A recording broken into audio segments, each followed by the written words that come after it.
غزوہ تبوک کا موقع ہے، گرمی کی شدت ہے، سخت گرمی کا موسم ہے۔ حضور نے اعلان کیا مجاہدین روم جیسی سپر پاور کے خلاف جہاد کے لیے نکل رہے ہیں، دشمن کی تعداد بھی زیادہ ہے، گرمی کے دن ہے، مسلمانوں کے فصل اور ان کی جو نا پھل پک چکے ہیں، سخت ترین موسم ہے۔ حضور نے فرمایا جہاد کے لیے نکلنا ہے، سب صحابہ کرام اپنی استطاعت کے مطابق چندہ دے دو۔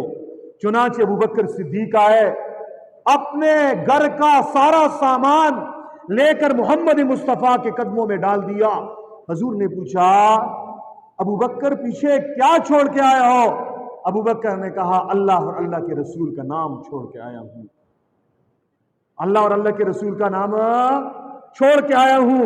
تبھی تو اقبال نے کہا تھا پروانے کو چراغ ہے بلبل کو پھول بس، پروانے کو چراغ ہے بلبل کو پھول بس، صدیق کے لیے خدا اور اس کا رسول بس۔ یہی وہ غزوہ ہے۔ حضرت عمر نے اپنا آدھا مال حضور کے قدموں میں لا کے رکھ دیا۔ حضور ترغیب دے رہے لاؤ چندہ لاؤ، عورتیں اپنا سونا ڈال رہی ہیں، اپنی جو ہے نا کڑے ڈال رہی ہیں، بالیاں ڈال رہی ہیں، صحابہ کرام اپنے تن کے کپڑے ڈال رہے ہیں۔ جناب عثمان کھڑے ہوئے، پہلی مرتبہ 100 اونٹ دیے۔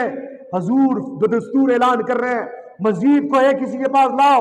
عثمان آئے 200 اور دیے۔ حضور نے پھر اعلان کیا، عثمان آئے 300 اور دیے، یہاں تک کہ حضرت عثمان نے 950 اونٹ حضور کے پاس لا کے کھڑے کر دیے۔ اللہ کے حبیب 950 اونٹ لے جائیے، 50 گھوڑے دے دیے۔ حضور خوش ہو گئے، چہرہ چمک گیا چودھری کے چاند کی طرح۔ حضور کے ہاتھ آسمان کی طرف اٹھے، عثمان کی طرف اشارہ کیا، فرمایا عثمان عثمان آج کے بعد تو جو بھی عمل کرے تیرا کوئی عمل تجھے نقصان نہیں پہنچا سکتا۔ یہ پہلا موقع ہے عثمان سے حضور نے یہ کہا۔ اسی غزوہ تبوک کا موقع ہے، حضور نے اعلان کر رہے ہیں، عثمان نے 950 اونٹ دے دیے، دل کو قرار نہیں آیا، 50 گھوڑے دیے، اس سخیوں کے سردار کو قرار نہیں آیا۔ گئے گھر میں، کہا گھر میں کیا کچھ ہے؟ گھر میں 1000 دینار پڑے ہوئے تھے، 1000 دینار اٹھا کے لائے، سونے کے سکے، چمکتے ہوئے سکے لا کر حضور کی جولی میں ڈالے۔ حضور ان سکوں کو دیکھ رہے ہیں اور 1000 دینار میں یوں ہاتھ ڈال کے ایسے فضا میں اسے اچھال رہے ہیں، خوشی سے چہرہ چمک رہا ہے، نیچے دینار چمک رہے ہیں۔